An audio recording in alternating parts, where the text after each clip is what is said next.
Kaisar Pedang yang Mengejutkan. Bab 3031 Makam Naga dibuka. Sebenarnya suku Daogu sudah lama mengetahui lokasi makam naga, namun mereka berusaha sekuat tenaga untuk tidak membuka pintu masuknya. Setelah itu, suku Daogu sangat marah hingga berencana menggunakan kekerasan untuk menerobos. Namun, hal ini tidak hanya tidak merusak pintu masuk arai, tetapi juga menyebabkan kebocoran naga ki, yang menarik perhatian para pejuang di tanah Antartika. Semakin banyak prajurit datang ke sini untuk mencari harta karun. Suku Daogu tidak berpura-pura apapun. Untuk menyembunyikan pandangan orang, para pejuang suku Daogu hanya dapat bekerja sama dengan para pejuang ini untuk mencari harta karun di Pegunungan Bintang 7, sambil secara diam-diam melindungi pintu masuk.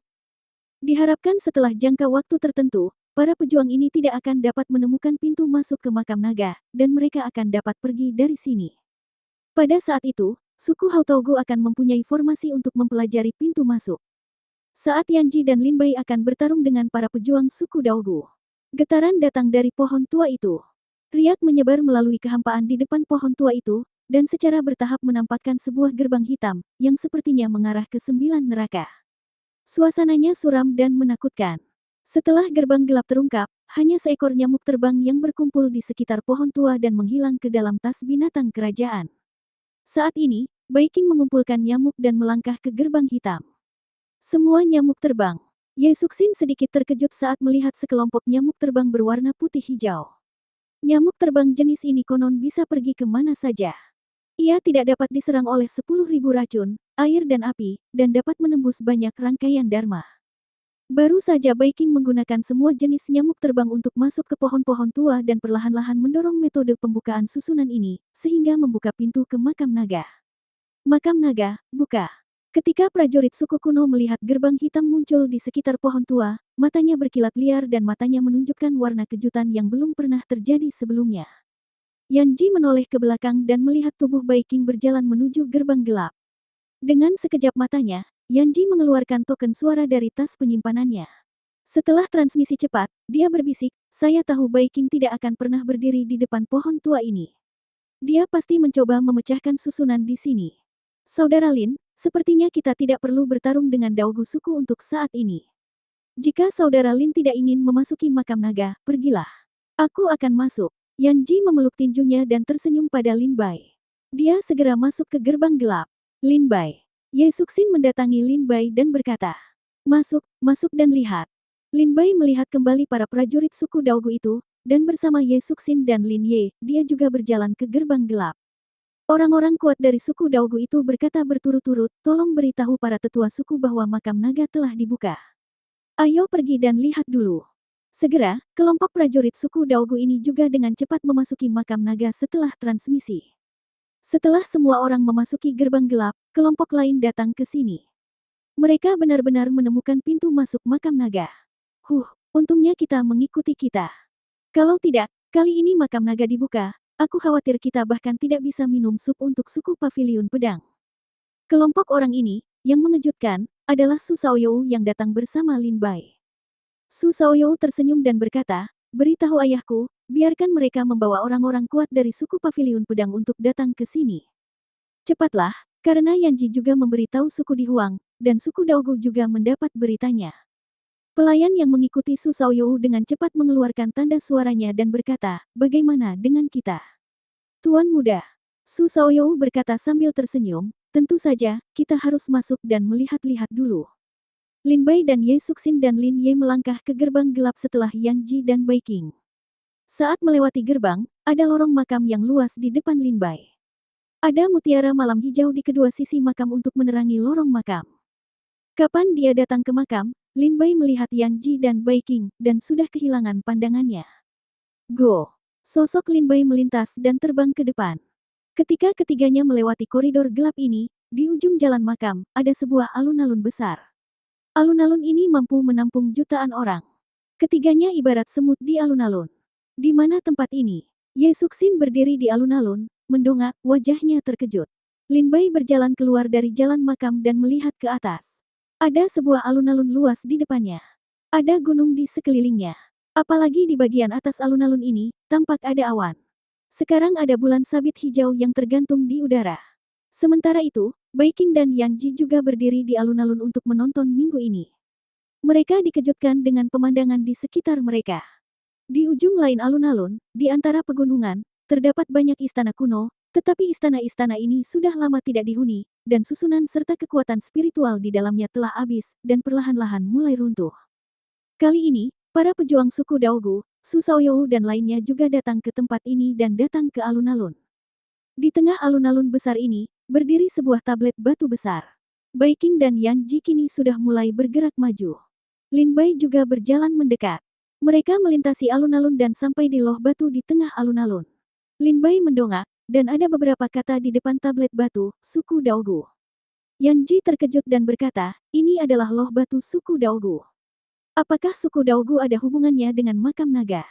Ingin tahu, segera tanyakan pada mereka. Kata Baiking tanpa ekspresi. Mata Baiking menoleh ke arah prajurit dari suku Daogu, dan matanya berangsur-angsur menjadi dingin. Orang tua yang dipimpin oleh suku Daogu melihat mata dingin Baiking, tapi dia tidak takut. Sebaliknya, dia tertawa dengan dingin, karena kita semua sudah datang ke sini, tidak ada yang kita sembunyikan. Ya, makam naga memang terkait erat dengan suku Daogu kami. Tetapi jika Anda ingin tahu apa hubungannya, Anda belum memenuhi syarat. Orang tua itu berkata sambil mencibir. Baiking berkata dengan dingin, tidak. Bagus, aku punya banyak cara untuk membuatmu bicara. Saat Baiking menepuk tas penyimpanan di pinggangnya, hewan beracun di dalamnya akan terbang keluar. Pada saat ini, lelaki tua itu berkata dengan dingin, jika aku berada di luar, mungkin aku akan takut padamu, tetapi sekarang di sini, jika kamu ingin membunuhku, tidak mungkin melakukannya. Sambil berbicara, lelaki tua itu bergegas maju ke tablet batu, mengeluarkan belati dari tas penyimpanan, memotong telapak tangannya, dan darah menyembur keluar. Pada saat ini, orang yang mendambakan zaman kuno, orang yang tidak ingin dibunuh oleh nenek moyang klan kuno, berkata, orang yang mendambakan zaman kuno, orang yang tidak ingin dibunuh oleh klan kuno, ingin dibunuh oleh leluhur klan kuno. Bab 3032 Prajurit Rune Manusia Tanah Liat.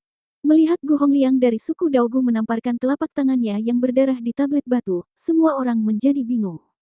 Namun saat ini, tablet batu tersebut menyerap darah Gu Hongliang dan berubah menjadi benang darah. Tampaknya tablet batu besar itu hidup, memancarkan cahaya merah yang menusuk. Dan kemudian, di alun-alun besar ini, ia bergetar.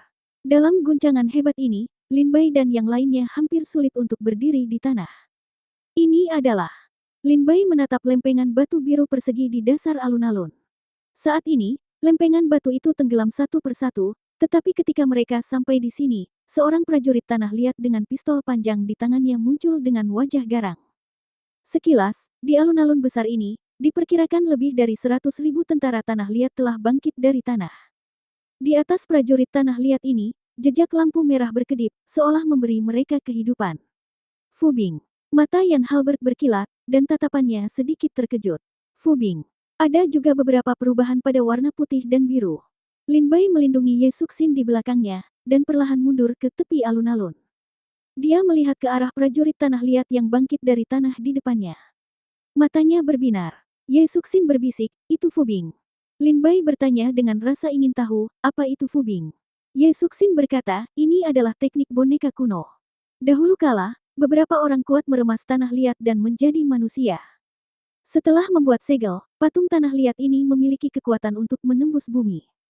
Dapat memindahkan gunung, tuangkan ke laut, mengambil bintang, mengambil bulan, dan bahkan membentuk pasukan untuk menyerang kota dan baju besi. Lin Bai, lihat garis pandang merah yang mengalir pada prajurit Fu Bing ini. Itu Fu Yin. Hanya saja rune-rune ini akan berkeliaran di atas patung-patung tanah liat. Selama tidak rusak, bahkan jika dihancurkan menjadi bubuk, mereka dapat dibentuk kembali secara instan.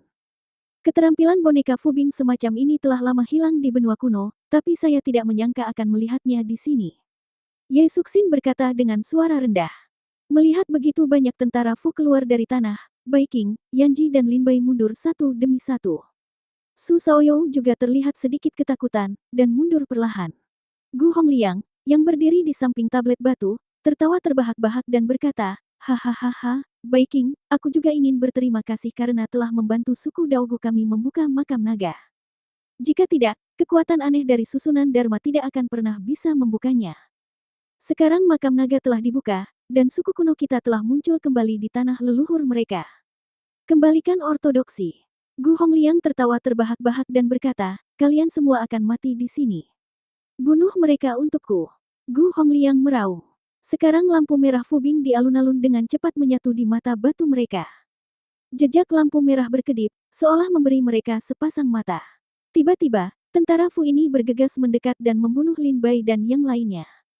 Lin Bai mengeluarkan pedang kayunya, memotongnya dengan satu pedang, dan memotong lebih dari selusin patung tanah liat yang berlari di depannya. Tapi patung-patung tanah liat ini dipotong oleh Lin Bai, dan kemudian dibentuk kembali dalam sekejap, dan terus bergegas ke Lin Bai. Benar saja, tidak mungkin membunuh. Lin Bai berkata dengan tatapan menakutkan. Ye Suxin berkata, warna merah pada patung tanah liat ini adalah simbol sebelumnya. Meskipun mereka berkeliaran di atas patung tanah liat, mereka akan menggumpal menjadi simbol pada waktu tertentu. Dan itulah waktu terbaik untuk menghancurkan manusia tanah liat itu. Ye Suxin berkata dengan suara rendah. Mendengar suara Ye Suxin, Lin Baizai melihat benang sutra merah pada patung tanah liat di depannya. Benang sutra itu menempel pada patung tanah liat itu tanpa keteraturan. Setelah Lin Baizai melihatnya dengan hati-hati selama beberapa waktu, pada saat ini, 4 benang sutra merah berkumpul dari anggota badan patung tanah liat dan berkumpul di dada patung tanah liat untuk membentuk segel yang lengkap. Apakah sekarang? Mata Lin Bai berbinar. Dalam sekejap mata, Lin Bai menikamkan pedang dan mengenai segel manusia tanah liat itu. Patung tanah liat itu pecah dan pecah menjadi terak. Jika segelnya rusak, patung tanah liat ini tidak dapat dibentuk kembali. Melanggar patung tanah liat, Lin Bai tidak senang. Meskipun dia juga menemukan cara untuk memecahkan patung tanah liat itu, Lin Bai tidak terlalu senang. Karena terlalu banyak patung tanah liat di sini. Setelah Lin Bai menghancurkan patung tanah liat, dia mendongak dan melihat bahwa di lapangan terbuka di depannya, patung tanah liat yang tak terhitung jumlahnya bergegas ke arahnya. Namun, waktu pengumpulan segel mereka berbeda, yang tidak dapat mencapai efek membunuh sekelompok orang dengan satu pedang. Terlalu banyak. Lin Bai menggelengkan kepalanya dan berkata. Ye Suxin menganggukkan kepalanya dan berkata, ya, ada terlalu banyak tentara Fubing. Jika ada begitu banyak tentara Fu di alun-alun sebesar ini di sini, setidaknya akan ada ratusan ribu dari mereka. Jika kita ingin mengalahkan semuanya mereka, aku khawatir kita tidak bisa melakukannya dengan beberapa dari kita. Lin Bai mendongak dan memandangi pegunungan tak berujung di belakang alun-alun dan istana di pegunungan. Dia berkata dengan lemah, jika menurut seni bela diri suku Daogu, ini adalah tanah leluhur suku Daogu, maka pegunungan di belakang alun-alun seharusnya menjadi tempat harta karun suku Daogu. Itulah mengapa ini menjadi tanah leluhur suku Daogu, dan tidak mudah bagi prajurit suku Daogu untuk masuk ke sini. Lin Bai bingung. Pada saat ini, Yan Tombak segera mundur dan tidak berniat terlibat dengan rune ini. Lin Bai bertanya dengan rasa ingin tahu, saudara Yanji, apa? Apakah kamu akan menyerah? Yanji menggelengkan kepalanya dan berkata sambil tersenyum masam, ada begitu banyak tentara Fubing. Meskipun kekuatan mereka tidak kuat, sulit untuk melakukannya. Bunuh mereka. Tidak ada aturan dalam pengumpulan segel Fubing. Tidak mudah untuk menerobos alun-alun Fubing ini dengan kekuatan kita. Lebih baik aku menunggu orang kuat dari suku Dihuang kita datang dan membuat rencana. Lin Bai teringat saat ini bahwa sebelum memasuki tempat ini, Yan Tombak berbisik kepada orang kuat suku Dihuang.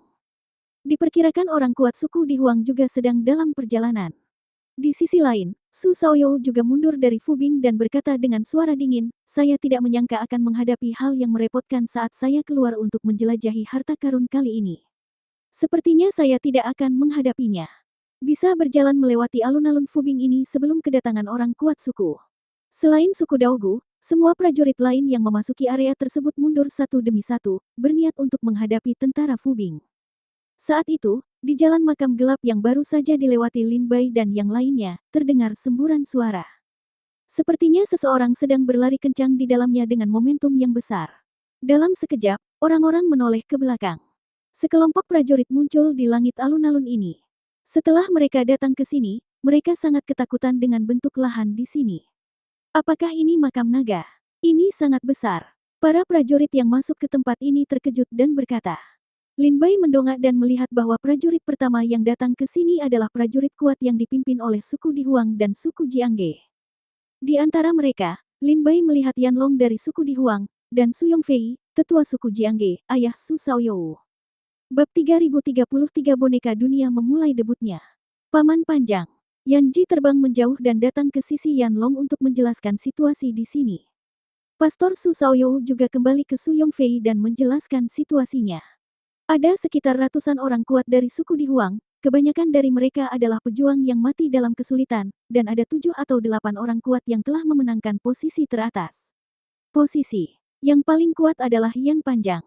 Budidayanya telah mencapai puncak ranah tripod. Hal yang sama berlaku untuk suku Jianghe. Sebagian besar prajurit tewas dalam kesulitan, dan ada 7 atau 8 di kerajaan Ding. Su Yongfei, ayah Su Shaoyou, adalah salah satu tetua suku Jianghe, dan secara alami memiliki kekuatan untuk memenangkan posisi teratas. Kedua, suku ini, karena pemberitahuan Yan Ji dan Su Shaoyou, adalah suku kuat pertama untuk datang ke sini. Berdiri di samping tablet batu, Gu Hongliang melihat para tetua suku Dihuang dan suku Jianghe. Penampilannya juga sedikit jelek, terutama 2 orang kuat yang telah memenangkan puncak dunia. Dia merasakan banyak hal tekanan. Saya mengerti. Setelah mendengar narasi Yan Ji, Yan Long tiba-tiba merasakan kebangkitan. Dia memandang Gu Hongliang sambil tersenyum dan berkata, ini adalah tanah leluhur suku Daogu. Su Yongfei, tetua suku Jianghe, berkata dengan dingin, Yan Long, sepertinya kamu tahu asal-usul tempat ini. Yan Long terkekeh dan berkata, puluhan ribu tahun yang lalu, suku Daogu adalah suku terbaik yang menggunakan keterampilan boneka di tanah kuno. Dahulu kala, ada reputasi boneka dunia kuno di benua kuno. Namun puluhan ribu tahun yang lalu, keterampilan wayang suku Daogu hilang dalam semalam dan menghilang di tanah kuno. Sejak itu, suku Daogu mengalami kemunduran. Sekarang, seni bela diri kuno boneka harus beralih ke Taoisme kuno. Yan Long melihat tablet batu di samping Gu Hongliang, dan suaranya pelan dan mendesah. Bagaimana indahnya suku Daogu dulu. Mereka berlari melintasi tanah kuno dan hampir tidak mampu menghadapi lawan mereka. Pada saat itu, bahkan ketika kerajaan suci pusat bertemu dengan tentara Fuwen dari suku Daogu, mereka harus mundur. Kasihan sekali. Yan Long berkata kepada Gu Hongliang. Gu Hongliang sekarang mendengar kata-kata Yan Long, dan wajahnya sangat marah dan berkata, sekarang berbeda. Saat makam naga dibuka, tanah leluhur suku Daogu akan muncul kembali. Suku Daogu kita akan bisa mendapatkan kembali ortodoksi dan mengembalikan kejayaan tahun itu. Wajah Yan Long dingin, dan kekuatan kultivasinya untuk mencapai puncak alam terbuka, dan dia meraung dengan marah, kamu bermimpi. Kalian suku Daogu tidak akan pernah bisa memulihkan keterampilan boneka. Gu Hongliang ketakutan oleh auman Yan Long. Dia tampak pucat dan menggigil. Meskipun Gu Hongliang juga merupakan budidaya pemilik alam tripod, dibandingkan dengan Yan Long, yang merupakan orang kuat yang telah memenangkan puncak alam, masih terdapat kesenjangan yang sangat besar. Yan Ji bertanya dengan rasa ingin tahu, Paman Long, apa yang terjadi? Puluhan ribu tahun yang lalu, suku Daogu begitu kuat, mengapa mereka tiba-tiba menghilang di tanah kuno dalam semalam? Yan Long mencibir dan berkata, karena suku Daogu menghasilkan banyak uang. Kemarahan dan kebencian. Warisan suku kuno Anda adalah untuk memurnikan Fubing dengan patung tanah liat. Tetapi Anda suku kuno Dao, yang dimurnikan oleh orang-orang yang masih hidup, memicu badai berdarah di tanah kuno.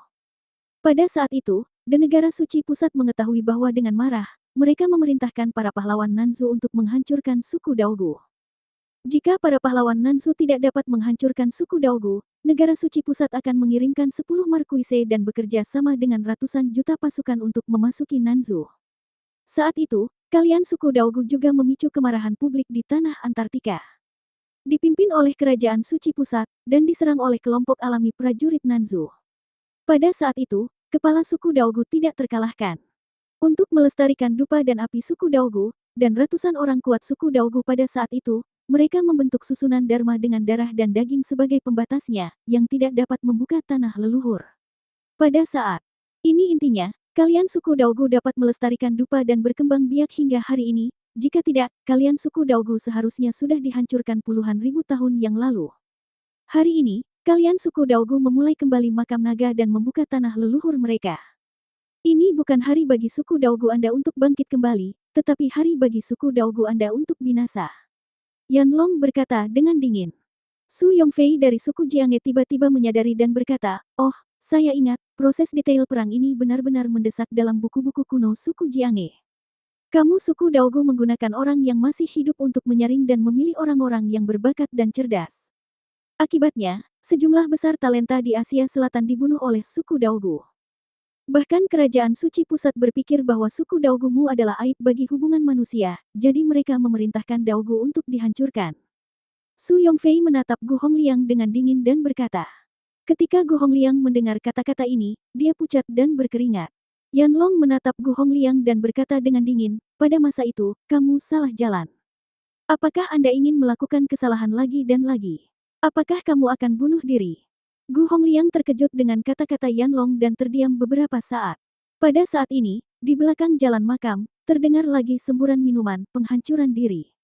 Apa perbedaan antara hidup dan mati di suku Daogu saat ini? Ketika suara gemuruh datang, Yanlong dan Su Yongfei menoleh ke belakang. Dari jalan makam, sejumlah besar orang kuat, ribuan orang, bergegas keluar dari kubur. Setelah mereka bergegas keluar dari lorong makam, mereka tidak berhenti, tetapi langsung terbang dan mendarat di loh batu di atas tengah alun-alun. Tapi para prajurit Fuwen ini tidak menyerang orang-orang ini. Prajurit yang jatuh di atas loh batu adalah seorang pria paruh baya dengan mahkota langit merah dan jubah naga yang berputar. Wajahnya dingin dan dia memandang orang-orang di depannya. Tentang dia, Gu Hongliang berseru kaget, lihat sang patriark. Yanlong menatap pria paruh baya yang berdiri di atas loh batu dan berkata sambil tersenyum, Guci, sudah lama tidak bertemu. Pria ini adalah patriark suku Daogu. Dia dipanggil Guci. Dia adalah orang kuat yang langka di tanah Nanzu. Guki menatap dingin ke arah Yanlong dan Su Yongfei. Melihat ke belakang, dia melihat Fu Bing di alun-alun. Setelah melihat istana yang dibangun di antara pegunungan, Guki tidak bisa menahan air mata dan kegembiraan di matanya. Akhirnya, ini adalah hari di mana Guci begitu bersemangat sehingga sulit untuk mengatakan, leluhur, kamu sangat kejam pada masa itu. Anda menjadikan diri Anda sendiri tanah leluhur dan menegakkan ortodoksi. Pada tahun-tahun ini, suku Daogu tidak hidup sebaik anjing di tanah kuno. Guci memandangi istana di antara pegunungan dan berkata dengan berlinang air mata. Melihat penampilan Guci seperti ini, Su Yongfei berkata dengan dingin, Guci, saya menyarankan Anda untuk tidak salah mengira diri sendiri, jika tidak, tidak akan ada tempat bagi Anda, suku Daogu, di tanah benua ini. Diam. Guci sangat marah dan memelototi Su Yongfei dan meraung. Su Yongfei dimarahi oleh Guci. Matanya melebar dan ekspresinya marah. Dia berkata dengan suara dingin, kamu berani bicara seperti ini padaku. Kalian suku Daogu tidak ingin hidup. Bab 3034, mendapatkan kembali ortodoksi. Su Yongfei menatap Guki dengan dingin. Dengan kilatan di tangannya, alat roh tingkat Wang muncul di tangannya. Ide pedang muncul dari tubuhnya, dan niat membunuh menyebar kemana-mana. Guci mencibir dan berkata, hahaha, suku Jiangge, suku Dihuang, kamu benar-benar prestise yang hebat. Kekuatan super di daratan Antartika sedang dekaden dan Anda tidak pernah berhenti. Matahari dan bulan terbit di timur dan tenggelam di barat, dan Anda akan hidup selamanya. Tahun-tahun ini, suku Daogu berlutut di depanmu dan telah menjadi seekor anjing selama bertahun-tahun. Apakah kamu tidak cukup? Kamu suku Jiangge, jika kamu menyukai wanita suku Daogu, saya akan segera mengirimkannya ke suku Jiangge, jika tidak, suku Daogu akan menghadapi bencana pemusnahan. Kamu suku Dihuang, jika kamu menyukai kesaktian dan ilmu bela diri suku Daogu saya akan segera mengirimkannya, jika tidak maka akan menimbulkan kemarahan suku Dihuang Anda. Dunia, tanpa kekuatan, akan hidup seperti anjing, apakah itu pejuang atau sekte. Untuk alasan ini, Guki mencoba yang terbaik untuk menemukan tanah leluhur dan makam naga. Saya mencoba yang terbaik untuk membuka makam naga dan mendapatkan kembali ortodoksinya. Hari ini telah sampai pada langkah ini, tidak ada yang bisa menghentikanku. Guci meraung. Tidak ada yang akan menghalangi jalanku. Guci mengertakkan gigi menatap Yanlong dan Su Yongfei meraung. Guxiang, kamu dan Gu Hongliang, serta tetua dan anggota klan lainnya, pergi ke pegunungan dan singkirkan ortodoksi suku Daogu kami. Kami akan menangani para pejuang di sini. Jangan khawatir. Kamu punya darahmu sendiri. Tidak akan ada bahaya di tanah leluhurmu. Kata Guci dingin. Di bawah tablet batu, Gu Hongliang mengangguk bersama sekelompok tetua. Di samping loh batu itu, ada seorang wanita cantik. Lin Bai telah melihatnya. Pada hari ulang tahun Wanbao Zhenjun, kekuatannya baik-baik saja, tapi dia masih jauh lebih buruk daripada Yan Ji dan Sarjana Ye Jing. Oleh karena itu, dia keluar dari 8 besar. Mendengar kata-kata Guki, Gu Hongliang, Gu Xiang dan yang lainnya berbalik dan terbang ke pegunungan. Dan hanya tersisa Guci, berdiri di atas loh batu, dengan dingin menatap orang-orang kuat di depan. Su Yongfei mengertakkan gigi dan menggeram, Guci, apakah kamu harus keras kepala? Guci mencibir, saya tidak bisa kembali. Hari ini saya harus menghilangkan ortodoksinya. Yanlong menggelengkan kepalanya dan berkata, Su Yongfei, jika suku Daogu mendapatkan kembali ortodoksinya, itu akan menjadi bencana di tanah kuno. Karena kedua suku kita ada di sini, tentu saja kita tidak bisa menyaksikan suku Daogu menjadi ortodoksi. Su Yongfei menganggukkan kepalanya dan berkata, itu sifatnya. Itu adalah tatanan negara suci pusat yang dihancurkan. Tentu saja, kita harus mematuhinya. Yanlong menganggukkan kepalanya dan berkata, baiklah, kita akan menghentikan Guci. Kita semua akan pergi ke pegunungan dan menghentikan para pejuang suku Daogu. Yanji, Su Shaoyou dan yang lainnya semuanya mengangguk berturut-turut. Yanlong dan Su Yongfei melangkah keluar selangkah demi selangkah, dan kekuatan kultivasi di alam teratas diluncurkan. Berdiri di atas loh batu, Guki memotong telapak tangannya dan menjatuhkan darah ke loh batu tersebut. Dia mencibir dan berkata, di mana tentara Fu Bing? Ledakan. Mendengar kata-kata Guki, tentara Fu yang berdiri di sekitar tablet batu terkejut. Bunuh musuh. Dengan lambaian Guci, semua prajurit Fu bergegas menuju prajurit kuat di depan. Yanlong dan Su Yongfei keduanya terbunuh. Yanlong membombardir udara dengan tinju, membunuh ratusan ribu tentara Fu Bing dengan satu pukulan, tapi kemudian Fu Bing dengan cepat menyusun kembali. Su Yongfei, memegang senjata roh Wang di tangannya, mampu berkomunikasi dengan Tuhan melalui pedangnya. Dia menyapu dengan satu pedang dan membunuh ratusan tentara Fu di bawahnya. Dan dalam sekejap, kecepatan gunung itu melintas. Yan Halbert berkata dengan dingin, sementara Paman Long menjerat Guci, pejuang suku di Huang, ikutlah denganku dan pergi ke pegunungan. Kita harus menghentikan para pejuang suku Daogu, dan sebaiknya kita hancurkan ortodoksi suku Daogu. Su Shaoyou juga segera berkata, prajurit suku Jianghe, ikut aku. Tepat ketika Su Shaoyou dan para prajurit suku Jianghe ingin bergegas melintasi alun-alun dan pergi ke pegunungan, dia tiba-tiba tampak terkejut dan kembali menatap Su Yongfei. Jangan berenang, pergi dan gunakan keterampilan boneka suku Daogu. Sebuah suara terbang ke telinga Su Shaoyou. Su Shaoyou tertegun mendengar suara itu dan kembali menatap Su Yongfei. Su Yongfei adalah yang paling terkenal. Su Yongfei menatap mata Su Shaoyou dengan sangat tegas. Segera, Su Shaoyou sepertinya memahami sesuatu, dan terus terbang bersama para prajurit suku Paviliun Pedang. Baiking, Yanji, Su Shaoyou, serta para ahli dari suku Dihuang dan suku Jianghe, semuanya berniat untuk bergegas. Lin Bai, apa yang harus kita lakukan? Ye Suxin bertanya dengan rasa ingin tahu. Lin Bai melihat kendali Guki atas Fu Bing dan konfrontasi antara kedua suku. Dia berkata pelan, ini sepertinya melibatkan rahasia yang sangat lama. Awalnya, aku tidak ingin terlibat terlalu banyak. Jika tebakanku benar, aku punya dua teman lama yang seharusnya termasuk di antara mereka. Aku harus pergi dan menemukannya. Lin Bai berkata dengan sungguh-sungguh, Su Xin, jika kamu tidak ingin pergi, kamu bisa tinggal dan menungguku. Setelah aku menemukan mereka, Ye Suxin berjalan ke depan, memegang lengan Lin Bai, dan berkata, sejak aku bangun, aku bersumpah bahwa kamu ada di sana, dan aku ada di sana. Jika kamu ingin pergi ke makam naga, aku akan mengikutimu juga. Ye Suxin berkata dengan tegas di wajah kecilnya. Mendengar perkataan Ye Suxin, Lin Bai sangat terharu dan langsung berkata sambil tersenyum, oke, ayo kita pergi ke makam naga dan melihat-lihat. Segera, Lin Bai, dengan hati dan hatinya, terbang ke depan. Di makam naga, ketika beberapa orang kuat di alam kekaisaran bertarung dengan ribuan tentara Fu.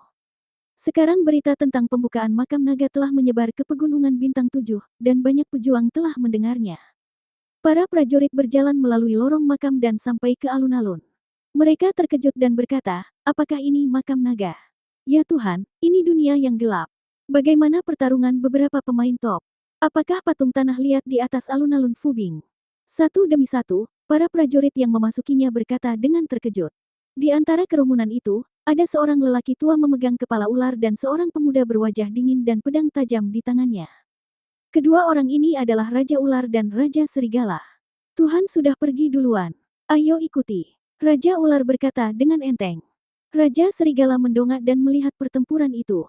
Kemudian dia mengikuti Raja Ular dan melanjutkan perjalanan tanpa ikut campur dalam pertempuran. Di saat yang sama, prajurit lain juga masuk. Sepertinya aku melihat Lin Bai. Seorang lelaki tua botak tertawa. Di sana. Selain lelaki tua botak itu, seorang lelaki paruh baya menjadi marah setelah mendengar nama Lin Bai. Orang tua botak itu terkekeh, tidak, bukan. Pria paruh baya itu mengikuti pandangan mata pria tua botak itu dan kebetulan melihat pemandangan Lin Bai bergegas menuju Fubing. Dia berkata dengan dingin, ketika saya menangkapnya, saya harus mengupas kulitnya dan membuat dia kram. Pria paruh baya, menatap mata Lin Bai, memiliki rasa benci dan membunuh yang kuat. Orang ini adalah ayah Liu Yuan, salah satu tetua gerbang Dewa Nanzu, Liu Yuntian. Bab 3035 Liu Yuntian. Di dalam makam naga, di alun-alun Zudi. Guqi mengendalikan Fubing dan menghadapi Yan Long dan Su Yongfei dengan sengit. Aliran tentara Fuwen muncul dari tanah dan membunuh semua prajurit. Ayo, ayo, semuanya datang. Mata Guqi merah karena darah. Melihat para prajurit yang terus-menerus bergegas ke alun-alun di depannya, matanya perlahan menjadi merah. Meskipun Yan Long dan Su Yongfei ditindas, dua negara adidaya yang memenangkan puncak dunia, Guqi masih bertarung dengan semua prajurit yang menerobos makam naga dengan kekuatan Fubing. Tapi Bai Qing dan Yan Ji adalah tentara Fu yang menerobos alun-alun dan memasuki pegunungan di belakang alun-alun. Ketika Lin Bai terbang ke depan, tentara Fuwen di kedua sisi menyerang dari jauh. Lin Bai menebas dengan satu pedang dan menghancurkan semua rune di sekitarnya. Dia mendapat ruang pendek untuk bergerak dan terus terbang. Lin Bai juga tahu bahwa akan memakan waktu terlalu lama untuk membunuh tentara Fubing ini. Butuh waktu lama untuk membunuh mereka. Mereka hanya bisa dibunuh ketika segel pada mereka dipadatkan pada satu titik. Lin Bai tidak punya banyak waktu untuk menunggu, jadi Lin Bai hanya bisa memotong dengan satu pedang, menghancurkan semua tentara Fuwen di sini, dan kemudian terus terbang, menerobos belenggu alun-alun dan memasuki kelompok pegunungan. Hati-hati, prajurit Fuwen ini tidak mudah dibunuh. Lin Bai berkata pada Ye Suxin dan Lin Ye. Ye Suxin dan Lin Ye keduanya mengangguk, dengan hati-hati menanggapi serangan Fubing di sekitar. Berdiri di atas loh batu, Guqi memandangi banyak pejuang yang kuat. Dia telah mulai menerobos penghalang tentara Fu di alun-alun, dan ingin memasuki pegunungan dan memperjuangkan harta karun. Membunuh. Ada begitu banyak istana di antara pegunungan sehingga pasti ada harta karun di dalamnya. Terburu-buru, harta ini milik kita. Membunuh. Satu demi satu, mereka mengaum dengan liar. Itu semua adalah harta karun suku Daogu kami. Kamu berani menyentuhnya.